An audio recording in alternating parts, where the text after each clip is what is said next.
Earth's water is rapidly losing oxygen, and the danger is huge. Supplies of dissolved oxygen in bodies of water across the globe are dwindling rapidly, and scientists say it's one of the greatest risks of Earth's life support system. Just as atmospheric oxygen is vital for animals like ourselves, dissolved oxygen, DO, in water is essential for healthy aquatic ecosystems, whether freshwater or marine. With billions of people relying on marine and freshwater habitats for food and income, it's concerning these ecosystems' oxygens has been substantially and rapidly declining.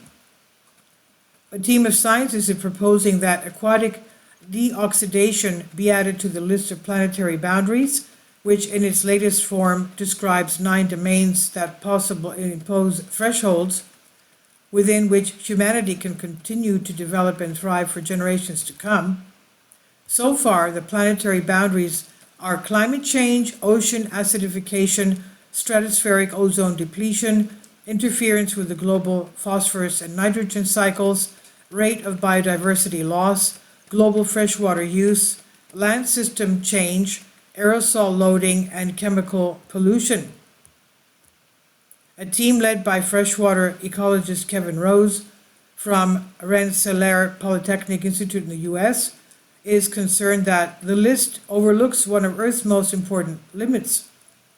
The observed deoxidation of the Earth's freshwater and marine ecosystems represents an additional planetary boundary process, the authors write, that is critical to the integrity of Earth's ecological and social systems, and both regulates and responds to ongoing changes in other planetary boundary processes.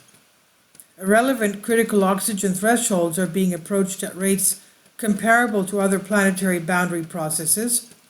The concentration of dissolved oxygen in water drops for a number of reasons.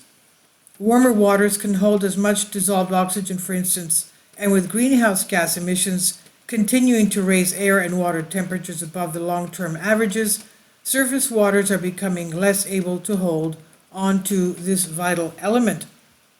Dissolved oxygen can also be depleted by aquatic life faster than it is replenished by ecosystems producers.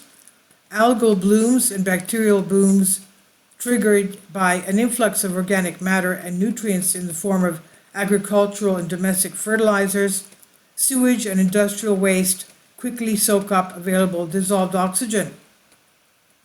In the worst cases, the oxygen becomes so depleted that the microbes suffocate and die, often taking larger species with them.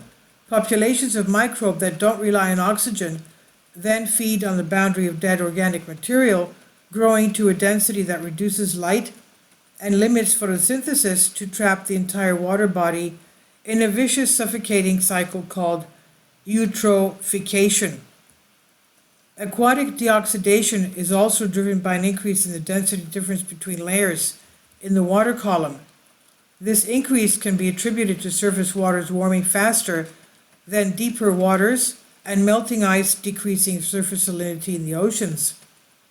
The more distinctly defined those layers are, the less movement there is between those layers in the water column, which the vertical strata of underwater life relies on.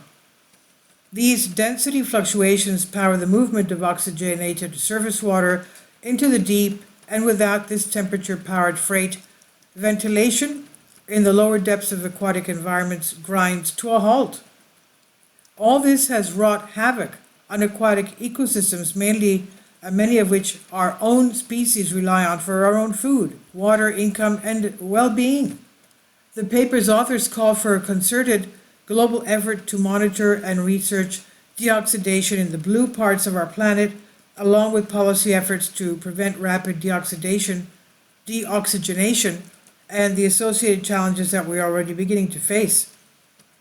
Reducing greenhouse gas emissions, nutrient runoff, and organic carbon inputs, for example, raw sewage loading, would slow or potentially reverse deoxygenation, they said.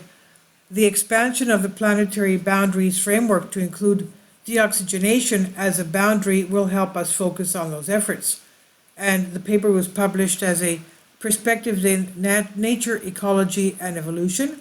This is on Science Alert by Jess Cockrell, Please leave your comments. Thank you for your support. Finally, support my Patreon account. The daily posts are 5 videos daily, and they are totally different from what I have on my YouTube channel. Thank you so much for your support and that you find all my content so interesting. You'll find the Patreon account details in the description box below.